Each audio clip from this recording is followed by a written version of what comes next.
Let's have this conversation. I've been around the world and yeah. So as you can see, if you follow the channel, my background has changed. I moved rooms in my house, so essentially changed the office.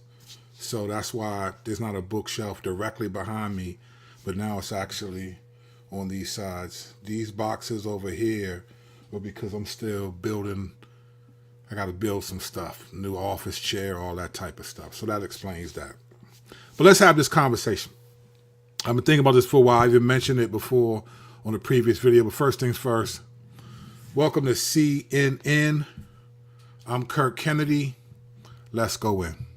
On this channel, we take no part in the unfruitful works of darkness, but instead expose them.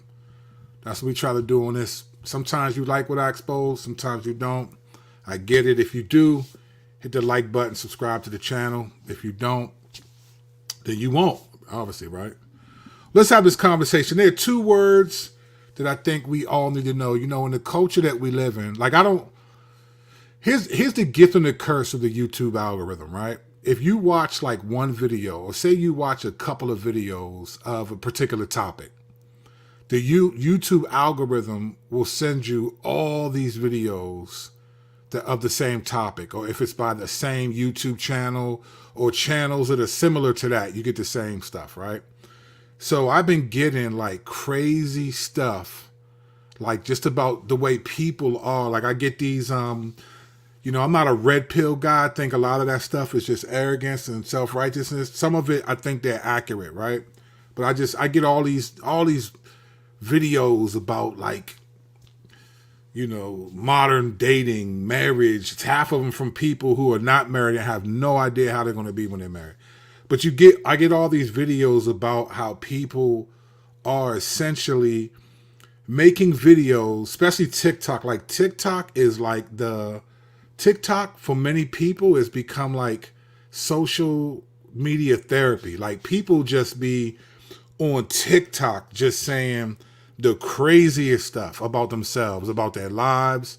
It's really fascinating that people seem to be like, will look at the camera like I'm doing now, and they will assume that all these people care about like how hard it is for them to find a date or not to be accepted, and how people are terrible because they don't accept them. And as I'm watching all of this, and I'm always trying to figure out, okay, what's happening in the culture? Like, where are we at? What are the schemes of the devil? I have all these thoughts all the time. And one of the thought that I've been having, I can't shake this thought when I think about, I'm always thinking of ways to define the culture that we live in. And I realize that there are two words that I think define the culture that we live in, and why a lot of people are acting the way that they're acting. And I just want to throw this out there. You all take it. If you like it, cool. If you don't, cool. So here's the two words that I think describe what you and I see most of the time in culture. But let's just be clear. Most of us evaluate culture now through social media, right? So we evaluate it through our Twitters and Facebooks and Instagrams and YouTubes, and that's largely how we define culture, what we see happening there as opposed to what we see happening from our own eyes in the streets, right? It's something, YouTube, social media is telling us what's happening in the world. There are two words that I think describe the culture that we're living in right now. And these two words are Asis. Asis. It has become clear to me that we have become an as-is society. Now stay with me because I want to explain what I mean. Because I think you see this too, but you might not call it as-is. But as-is, we are in an as-is society. I often also call this like throughout history, there's these different periods of time, like the age of the Enlightenment, the age of the Romantic period, the postmodernism era, so there's all these new kind of ways that history tends to break down segments of years and what the culture was like during those segments. So you have the age of enlightenment period, which is the elevation of reason. You get the I think therefore I am, right? Like idea. You get the scientific method, you know what I'm saying? Like the hypothesis theory. Faith becomes pushed back and science becomes more the reality, right? So you have these different periods of time. Well, this is sort of the age of entitlement or the as is society. And what I mean by as is I see this across the boardwalk, and actually it's funny because I did this. Ruslan did a video putting me in it about a comment. We had a exchange about being fat, and I'm going to address some of that in another video. But I just want to say this: that in that video, I was thinking about like why being fat is a sensitive topic, like why people, you know, with the whole body shaming and just wanting to skirt around that, and everyone being afraid of that. And I'm going to address some of the comments that were said. I think me and Ruslan's video, or what his video that he put me in it, was pretty self-explanatory. I think he actually really humbled himself based on what I said. And I accepted some of the criticisms that come with being overweight and being a pastor. But there's some other things that were said I intend to address in my next video. But I thought about, like, where's all this coming from? Where's the body shaming coming from? Body shaming is essentially people who are obese, who feel like you can't tell them that they're obese. You can't. And I realized that it's not even about just that, but just in general, there's this mindset that you can't correct people for how they are, who they are, how they think, or anything unless you're somehow doing some disservice to them. You're doing something. It's almost like bullying on like tilt, like everything is bullying, even if you. And I realize that this as is society, what it really is people are entitled not to improve, but to be accepted as is. Like, this is really an epidemic in American society, at least. I don't know about the rest of the world. But what you and I are seeing in the culture, in social media, and it's happening everywhere. It is not relegated to the woke left. The conservative, the right is on a rampage with itself, right? You just see this. People are entitled not to improve, but to be accepted as is. And this is an epidemic in society. I think the DSM manual should make as is a mental disorder because it is an epidemic. You cannot tell people they need to improve in any way, shape, or form. You have to accept everyone as is, no matter how crazy their as is actually is, right?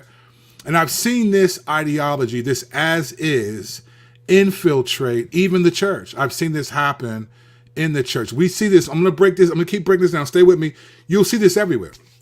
You see this as is everywhere. Society. This is how we live in.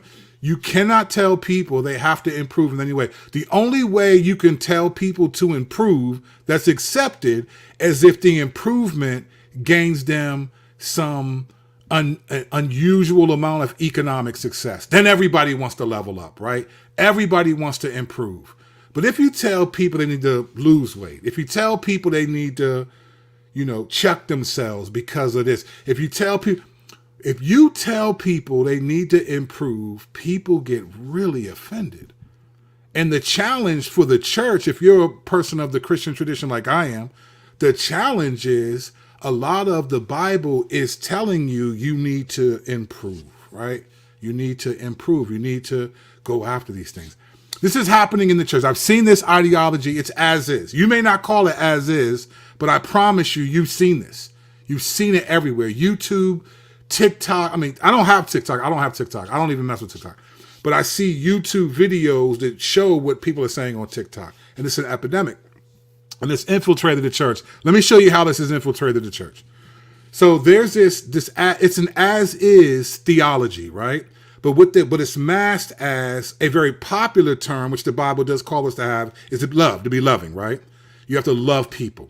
Well, that love is turned into the as is ideology in sort of practical form. And what it does is this new Christian ideology says that love, like loving people, is to let them function as they are, or to use this language, what they identify as, right?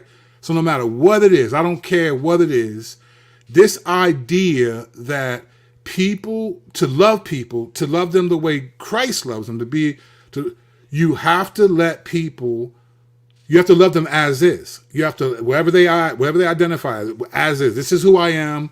I don't have to change anything. You have to change. So if you think there's something wrong with me, the problem is actually you. You have to change, right? We see this in the sexual identity, right? We see this all over the place. Like I'll never forget in the transatlantic community, right? The Trans Am community. Here's one of the main arguments of that community, right? It's this. If you do not accept the as is, the identity of someone in that community, they will kill themselves. And they'll give you the suicide rates, like the rate of people committing suicide because they're not accepted by people. Because they have this ideology, this identity, this sexual identity, and you have to accept them, to be loving, accept them as is, right? Here's what's crazy to me, and it could be just me. And I want to be sensitive to these things because these are people made in the image of God. But let's just be clear. Here's what's crazy to me. So you're telling me that if I don't accept someone's sexual identity, right? That they identify as something, right? If I don't accept their gender or sexual identity, that they will unborn themselves, right? They'll unborn themselves. And the problem is me or you if you don't accept them. Why isn't the problem that a person would unborn themselves if they're not accepted by people? That is, to me, the greater problem. Because if you're willing to unend yourself, right? If you're willing to end yourself because others don't accept your identity, that is what the Bible calls fear of man to the extreme. Why is that not an issue? So what you're saying is this person needs to be accepted as is. And if I don't, then I'm harming them and they may unborn themselves. And I'm the one that's the problem. That is insane to me. In the history of, in my time of being alive, right? In the decades that I've been alive, I've never seen a movement of people, an ideology. I've never seen a movement of people say, if you don't accept what I am, how I'm defining myself, if you don't accept me as is, I'm willing to unend myself. I'm going to unboard myself. Why is that not a problem? That's a huge problem. That should immediately be that person needs help. I don't need help. I can't imagine what it must be like to live with such a fear of man that I need, if I lost whatever subscribers I have, I don't know, 2,600 something. If I lost every subscriber, no one liked my channel anymore, you know what'll happen to me? Life goes on. I'll move on. My identity is not stuck to what this is. If I'm no longer a pastor of my church, you know what? Life goes on. It'll be sad, and there's some things that you'll make. But I'm not thinking of to think that I am so fragile. I'm so fragile, and I need you to accept me as is. That if you don't, I'll unborn myself. That's a crazy reality. That's a crazy reality. We're making fear of man a necessary ideology. So the people who want to be accepted need approval. Fear of man is essentially, I want the approval of others. So the people who want to be accepted need the approval, and they're making us fear them not getting our approval. And so we need to fear what they would do. And it's almost like, what a scheme of the devil to make fear of man actually look like being loving. What a crazy joint. Can you imagine Jesus walking around and people just Like the Pharisees, like, well, we're children of our father's Abraham, and Jesus being like, you know what? Yeah, your father is Abraham, man. I don't want to say. Jesus was like, yeah, Abraham, your father's the devil. Go look at John 8. Jesus was the player. There's this idea. I mean, it's like the enemy has made fear of man look like being loving. So if you don't accept people as is, you're not being loving. But if you accept those people as is, biblically, you may not be being loving. What a hustle. What a scheme of the devil. And a lot of people are walking right into it. It's kind of crazy, right? Back in the day when I grew up, we used to say stuff like, well, it's a free country, right? It's a free country. It's not a free country anymore. It's a credit country. A free country means, hey, it's a free country. This is a credit country, fam. Credit is about owing. People feel like you owe them accepting them as is. And that's a serious problem. That's the culture we live in. You get like these videos of women who get divorced and then they're trying to date and then they're angry at men because men don't want to date them and not accept them as is, as if like, hey, I just don't want to date you because of this. You get the sexual community, the acronym, who needs to be, I need you to accept me as is. You get the body shaming community. Hey, don't say anything negative about me. That's bullying. That's this and that. Let me be clear. I don't know. There's some people who thought Ruslan would. Your opinion about his perspective is your opinion. I didn't take it as bullying at all, though. I didn't take it as bullying. I took it as, man, that's just how he felt. And he's a friend. He's a buddy. I told him how I felt, and we that was that. I'm gonna make a different video about that, but not about him, but about some of the comments that I talked about. But I just feel like unless people improve, unless improving yourself leads to guaranteed economic success, it's a cardinal sin to challenge people to grow today. It's like, this is insane. And let me tell you why this is an attack. If you're of the Christian tradition like I am, this is an attack on the gospel, a direct attack. Like, don't get it twisted. This as is society is a direct attack on the gospel. And let me tell you how. And this may challenge you. I may challenge what you think. And if you're challenged, I get it, right? I get it. I'm not trying to ruffle nobody's feathers, but I'm always trying to ruffle feathers. But this is, let me tell you why this is an attack on the gospel. Here's why. Because if you say that I need to love people as is and accept them as is, what you're saying is that the gospel is about unconditional love, right? And I think actually maybe some of you watching right now or watching later believe that God's love for people is unconditional. It's about unconditional love. Not true at all. That's not, God's love is not about unconditional, right? God, the gospel message is not about unconditional love. It's about transformational love. Like God doesn't just take you as you are. He turns you into who you need to be, right? The gospel message is not come as you are. The gospel message is come as you are, but don't stay as you came. You got to improve, right?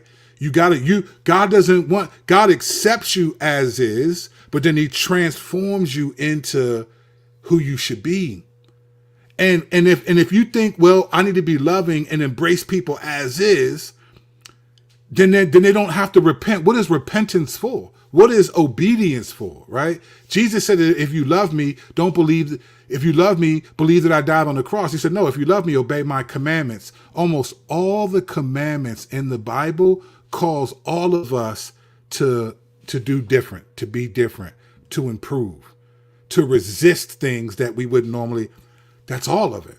So this idea that this as is society, all this stuff is like, fam, we are counteracting against, we're pushing back against the gospel message. Let me ask you this question. This is a real question. And I know it's rhetorical. You're not going to really answer it. But I want you to think about this question. Think about this. If Jesus, and I'm using this language, obviously it's not a theological statement what I'm trying to make. So all you YouTube theologians, don't jump down my throat. I understand the incarnation theology, the hypostatic union. I understand it. But I'm making a point using this language. If Jesus transformed himself into a human being, why wouldn't he want to transform us into a godly being, right? To be like Jesus, this is a separate video I'm going to do, But it's interesting to me because when we think about being like Jesus, we often think about like the most minute things, right? We think about like the flipping over tables or doing miracles or doing this. But like if Jesus transforms into a human being, then why wouldn't he want to transform us into a godly being? Right? Like that's if we're to imitate Jesus, there must be transformation. God transformed himself into a human being, right? And so he transforms us into a godly being. Like it's just we're imitating Jesus. It's amazing the things that we want to imitate Jesus in. But remember, Jesus was betrayed, Jesus was rejected, he was despised, he was falsely accused of things he didn't do. How come none of us want to imitate Jesus in that stuff? That's a separate video, though. I just wanted to give y'all a little bit of that smoke. But Jesus is transforming us. Like, so God transforms, but we're supposed to stay the same. It just doesn't work. It's not reality. And so we're living in this as is community. Like, it's fascinating to me that you can't tell people to change. Now, again, there's ways you can say things that's a rude way to make that point, right? I get that. But the reality is God is immutable, means he doesn't change. Humanity is not. We're always changing. But now we're in a real timely, this is a real interesting time of human history where the scheme of the devil is, hey, you're fine the way that you are. And God loves you just the way that you are. No one should take, and if anyone challenges who you are and the way that you are, the problem is them. They need therapy, not you. Man, if that is a lie straight from the pit of hell they used to say at this old church I went to. It's just not true. It's like, listen, even Jesus, this is God, right? Even Jesus transformed into a human, becomes a human being. I'm using that language intensely. I understand that he didn't transform, but you know what I'm saying. He becomes a human being. And it says in Luke 3, he learned, he grew in wisdom, right? The God who is wisdom, who created all wisdom, transforms into a human being and grows in wisdom, right? So when we get saved, we grow in wisdom. We're changing. We're learning how to reject the things that we used to love, and we're improving ourselves, right? Not on self-help, but in this culture that we live in, it's such an as-is society. I mean, my YouTube is littered with videos of people who are offended because you won't accept them as is. You won't accept them as they identify themselves. And so I'm here to say, I just can't do that. I don't know how to do that. I don't know how to just accept people as is. In the sense that, I mean, I can accept anyone as is. I can accept the fact you are who you are, but I know that all of us, we're created to transform. We're created to grow. We're created that when if you're a believer of the Christian tradition like I am, then it's a commandment. It's the incarnation, Jesus becoming a human being, transforms himself into a human being so that he can transform us into a godly being. So God comes in the flesh, and then God comes into our flesh, his spirit, right? And it transforms us. You're lying to people if you say God loves you and come as you are and he doesn't want to. No, it's not unconditional. God's love is better than unconditional. It's transformational. And I'm watching a lot of people, sharp people who love the Lord, fall into this trap, man. Don't do it. No woman, no cry. And by woman, that's the prostitute that Revelation talks about. Stay on your game, folks. Stay on your game. This is a crazy society, and everyone's like, nope, I need to be accepted. And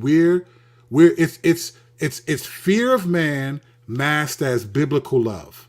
What a scheme of the devil. Don't forget that he appears as righteousness. 2 Corinthians 11, right? The devil appears as the angel of light, so it's only right that his workers appear as followers of righteousness, right? No, sir. No, sir. As is of the enemy, right?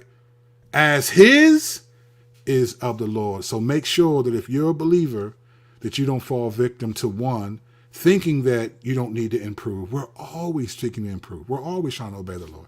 There's no one who has all the commandments down. Like, okay, oh yeah, well shoot, do this. I do all of these things. I'm good. No. You're always going to need to improve. But also don't fall victim to needing to affirm people as is, especially when they identify as something that is unbiblical. It's sinful. Like, we just can't go for it. We can't do it. I mean, you can do it if you want to, but there are consequences for doing it. I'm not doing it. I see the scheme of the devil. I see this as a society. I'm not letting my boys be raised like that. I'm not letting myself live like that. I'm not letting my church live like that. And if this video means anything to you, I ain't letting you live like that. That's how it is. Like and subscribe to the channel. Go to KurtKennedy.com. I got everything you need. Everybody's covered there. Everything you need. Oh, for those of new subscribers that are coming from just the Ruslan, thank you. Appreciate you. I got some crazy content coming up. I'm actually going to do a video tomorrow talking about the Fat Pastor video. And I got a few things to say about that. So stay tuned. I will see y'all tomorrow. Appreciate y'all. Smash the like button. Follow me on Patreon. All that good stuff. Go to KurtKennedy.com. It's Christmas time. Get you to fit. Even though I need to change the way my fit is, I got some fit for you. All right. Appreciate y'all for watching. See y'all when I see y'all.